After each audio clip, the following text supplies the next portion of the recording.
Assalamu alaikum warahmatullahi wabarakatuh. Today we'll present to you our EE471 group project for purchase decision of medical equipment for a local hospital.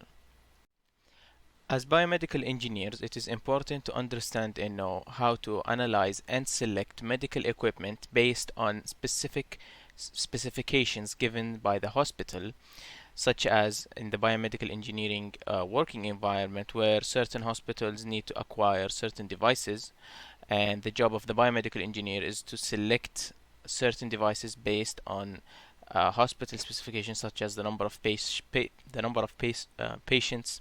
the type of patients, the location, and many other factors. So it is important to be able to correctly select biomedical equipment based on given specifications. For the selected devices, we look at ECG, electrosurgical units, and ICU ventilators. ECG or electrocardiography is a diagnostic tool used to monitor, measure, and analyze the electrical activity of the heart. It measures the electrical potential caused by the heart muscles depolarization and repolarization. It picks up those electrical signals using electrodes placed at different parts of the body in different configurations. Each configuration has a set of names and identifying leads. Some of those leads include Wilson leads, chest leads, and Enthoven leads. As we can see, this is a basic typical ECG device. It has an LCD screen that shows the ECG signal itself, along with many options to indicate the time, to display the time between each separate wave or different parameters depending on the user. It also has the capability to print the diagnostic sheet with different diagnostic leads.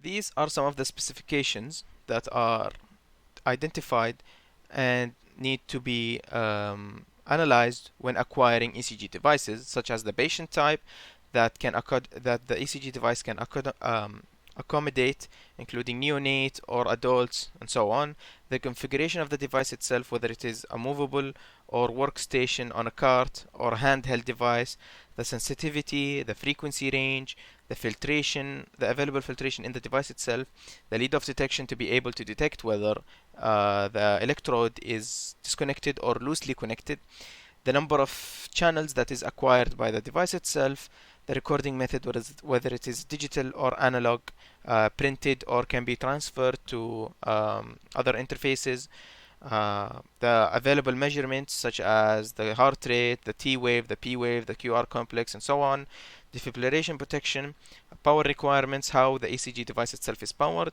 and whether there is battery operation available, and what is the duration of that battery. These are some of the ECG specifications based on hospital requirements. In this case, we look at King Abdulaziz University Hospital. For example, we have a patient type that must accommodate all patients, as the hospital focuses on a wide range of ages of patients.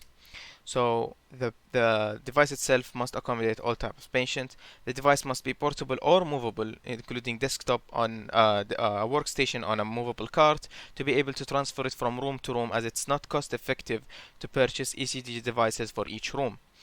The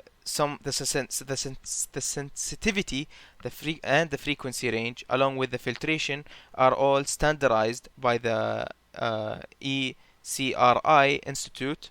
It is recommended to have these specifications, so we use those for our selection. The number of channels, we need to have 12 channels to optimize the diagnostic capabilities of the device without needing to purchase other devices or transfer the patient to other devices that allow for 12 channel acquisition. The recording method needs to be digital to be able to transfer testing and document files to a digital form to make it easier to process in the hospital system. Transmission of optional transmission of wireless transmission of the files is required to be able to reduce the clutter and make it more easier to the staff. Of course, the typical measurements in an ECG system, the PR, the PQ, the QRS complex, and the heart rate, and so on. Defibrillation protection, of course, and for the power requirements, we selected 110 to 2 or 220 volts AC, as we assume that the hospital operates on 220 volts AC. We also need an optional battery with a 1 hour operation time in case of an emergency, where the diesel generators would require at least 1 hour to supply the hospital again with voltage or with power to resume operations.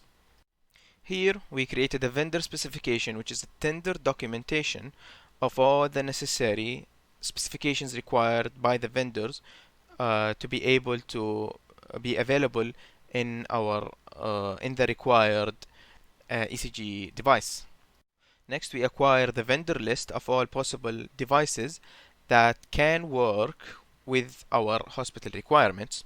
These devices include the Custom-Med company, Schiller, and Philips, all with different specifications, and according to our specification list that we provided previously, we can compare each one of them, and we can see that the Philips does not have power line filtration. Also, we can see that the Custom-Med does not have a battery, while the two other options have a 4-hour and 60-hour battery instead. After comparing all three products, we select a primary ECG device that is, in our case, the Chiller AT104 PC. That is the most optimum choice for our given vendor list according to the hospital specification. We also select two backup devices, with the first one being Custom-Med as the first backup, and then the second backup is the Philips PageWriter. Electrosurgical units are used in operating rooms to stop bleeding, cut tissues, and it can also cut tissues while simultaneously achieving hemostasis by stopping the bleeding. The possible effects when applying currents to a biological tissue are electrolytic, phoretic, and thermal effects. These two effects are undesirable in our operation, but the thermal effect is the one we're concerned with in this device. When using the electrosurgical unit, there are two electrodes that are used, an active electrode and a neutral electrode. An active electrode can be considered as the source, and the neutral electrode is a return pathway for the current, and it's usually a large electrode in monopolar mode. In bipolar mode, the two electrodes are both on the same instrument, which causes the current to be only focused on a small region within those two electrodes. Here it disperses throughout the body. These are some of the specifications for the electrosurgical unit. First of all, the frequency, which is the frequency of the voltage produced by the unit. There's the type of isolation for the neutral electrode, the availability of the hand switch or foot switch. If some devices only have monopolar or bipolar and some have both. The electrical specifications, these are the maximum voltage and maximum power at a rated resistance. And also the bipolar electrical specifications and the availability of neutral electrode monitoring, which detects if the neutral electrode was disconnected from the patient somehow or displaced a little bit. The input voltage is the voltage required to power the device. An activation indicator basically gives a visual or auditory cue when the device is running. Power settings display basically displays the current settings. The available operating modes, there are different effects that we want when using the electrosurgical unit. There are cutting, coagulation, and fulguration, which is spray coagulation. These are the specifications selected for the hospital. First of all, starting with the frequency, this frequency range was given by the SARI Institute. So any device that we select should be within that range, or should have frequencies within that range. For the type of isolation, there are different pros and cons for each type of isolation, but the ECRI recommends that the devices are isolated, so we will follow that. For the hand switch and foot switch, having both is preferred because that allows doctors that accommodates any preferences that the doctors have.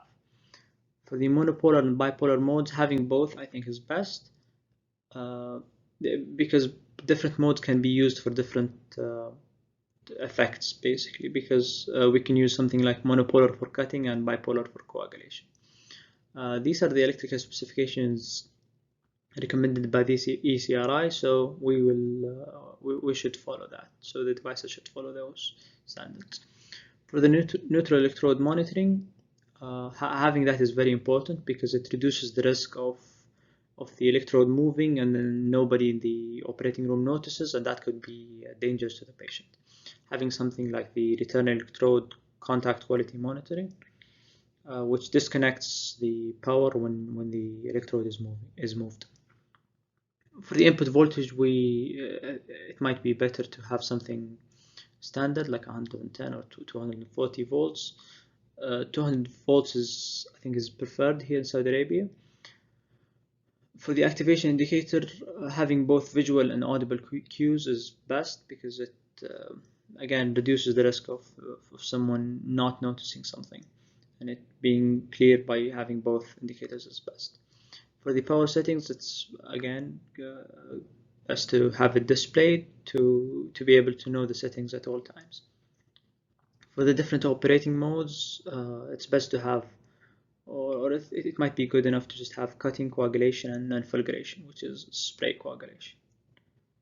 Because sometimes coagulation, when coagulating, the tissue might stick to the electrode.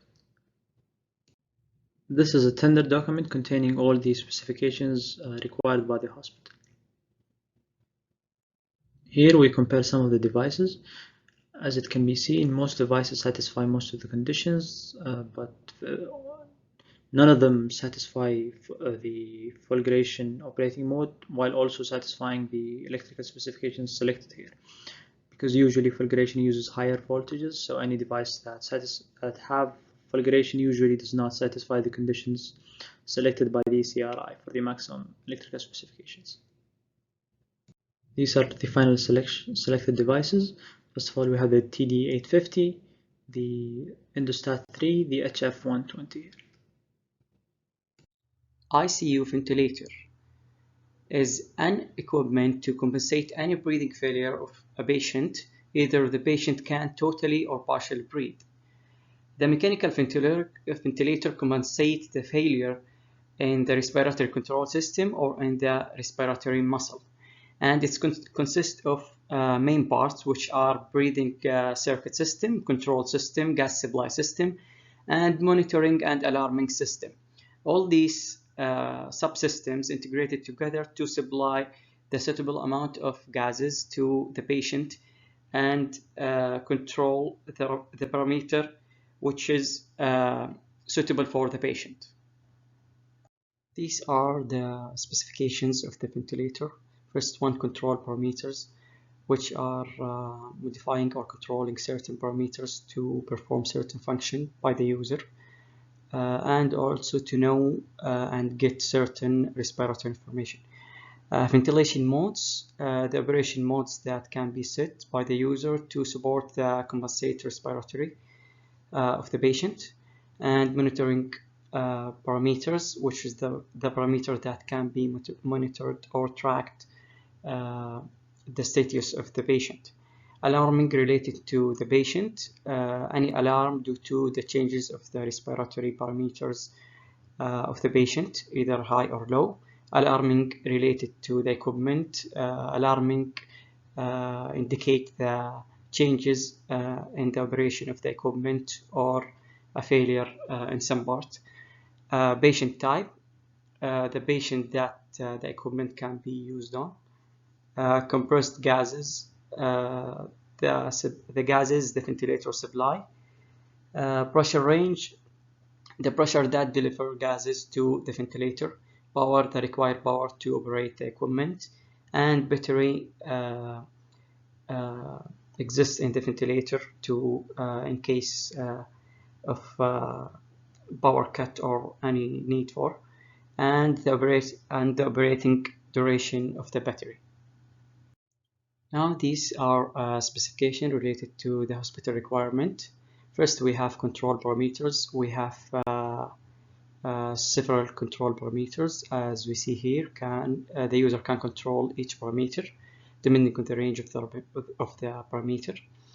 For example, we have tidal volume, inspiratory flow, inspiratory pressure, inspiratory over expiratory ratio, manual breathe, positive end expiratory pressure over continuous positive airway pressure, and etc.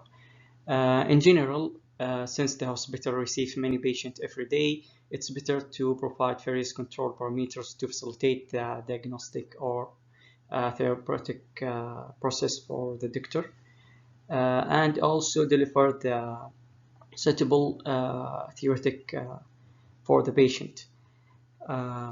Another thing that is, since the hospital is a university hospital and many medical students are applying there, so it's better to have various control parameter in case of any medical trial or tests.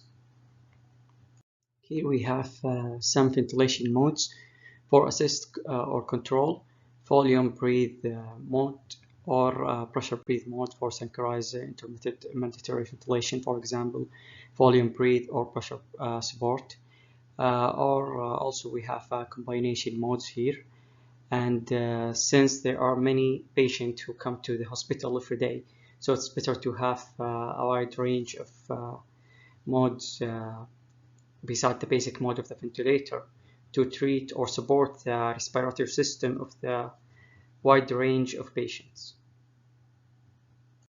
Here we have monitor parameters such as PIP, peak inspiratory pressure, or MAP, mean airway pressure to the volume, minutes, fraction inspired oxygen, and other parameters.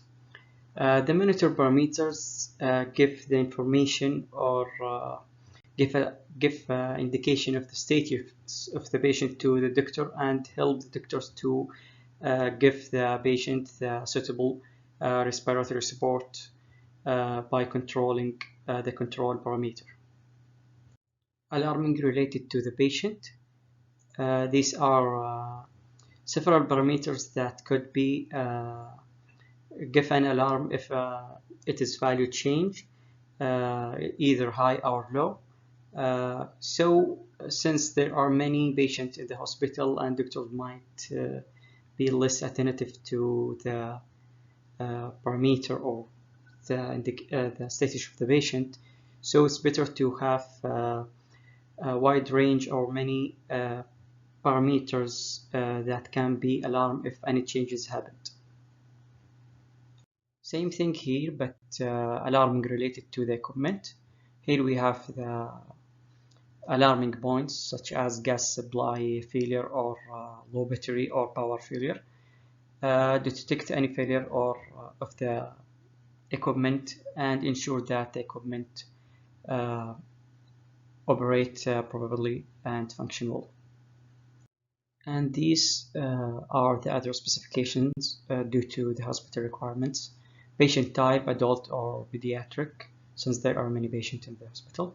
Compressed gases, oxygen or air are the basic gases of the ventilator. Pressure range to supply the ventilator with suitable amount and functionally to the patient and to the ventilator.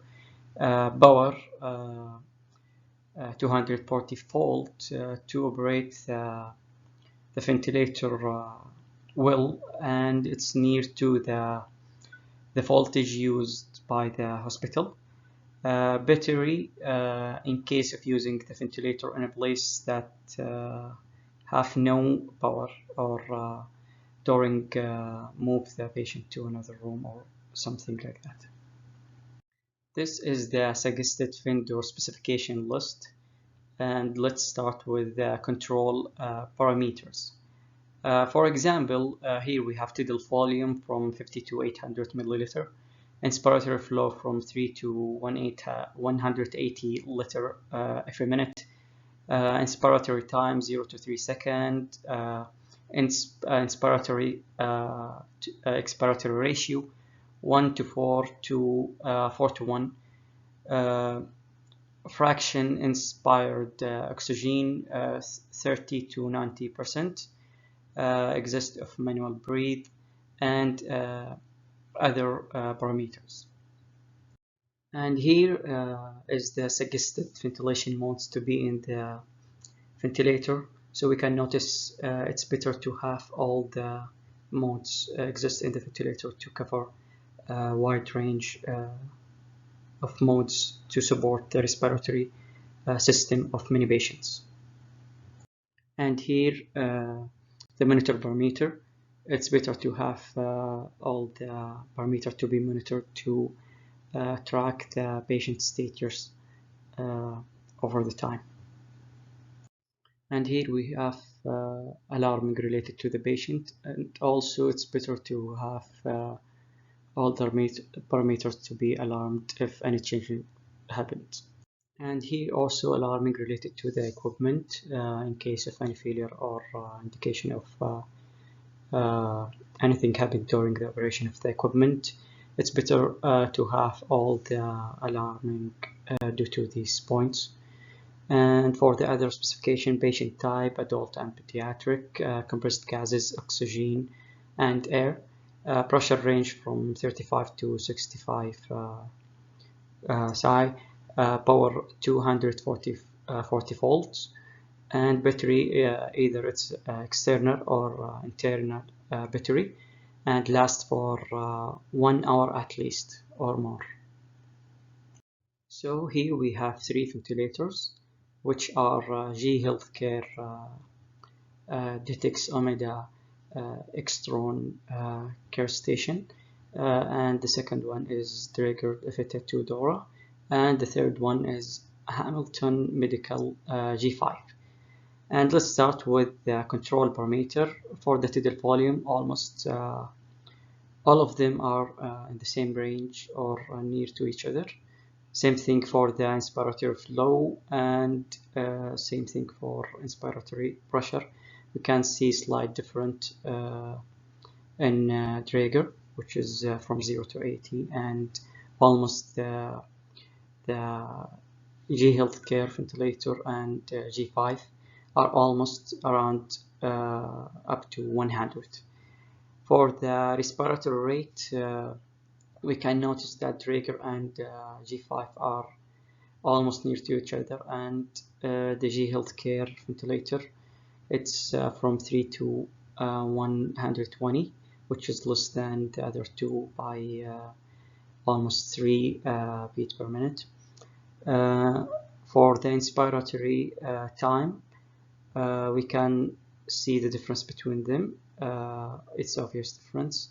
For the G Healthcare, up to 15 seconds. For the Draeger, up to 30 seconds. For the G5 ventilator, it's up to 10 seconds. For the expiratory time, same thing. We can notice that the Draeger is up to 30 seconds, and the other two is around 60 seconds, up to 60 seconds. For the inspiratory-expiratory ratio, also there is a difference. We can see that the highest ratio goes with the Draeger FT2 ventilator. And we can notice that inspiratory hold for the Draeger is not specified by the datasheet or by the company, and same thing for the expiratory hold for the same device Draeger 2. For the fraction inspired oxygen, it's all the same, and manual breath is all the same. For the positive end expiratory pressure, PEEP, and continuous positive airway pressure, CPAP, the G Healthcare ventilator and the Hamilton Medical G5 ventilator are almost the same, and the Draeger FT2 Dora ventilator, it's less than them by almost 15 centimeter. Pressure support, also we can see the three are different from each other by almost 20 steps. The trigger mechanism, it's all the same, flow and pressure. Here for the ventilation mode, we can see all the three ventilators satisfy all the modes of the ventilation. And same thing for monitor parameters. All the three ventilators are satisfying the parameter. For the alarming related to the patient, we can see all the three ventilators also satisfy the alarming points.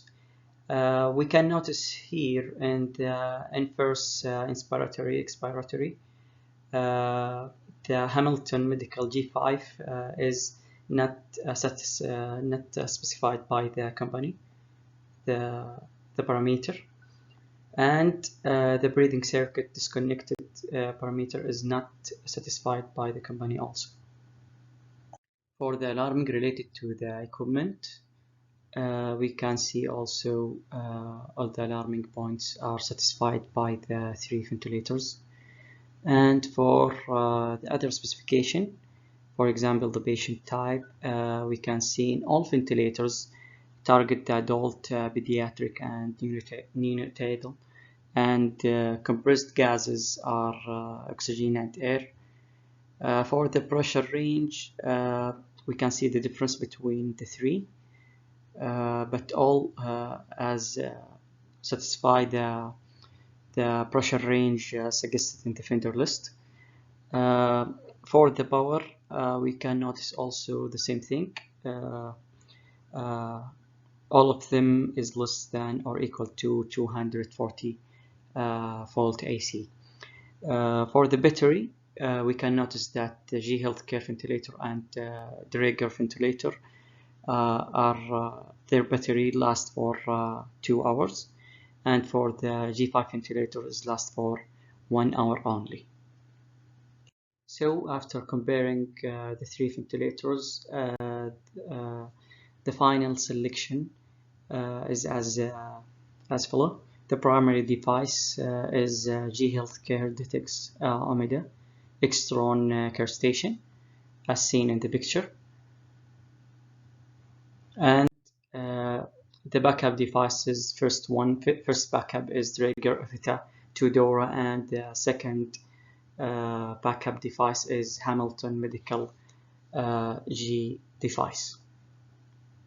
In conclusion, after we do some analysis of specifications and due to the requirement of hospital, we conclude with three primary devices of ECG and electrosurgical unit and ventilators, as shown in the slide here.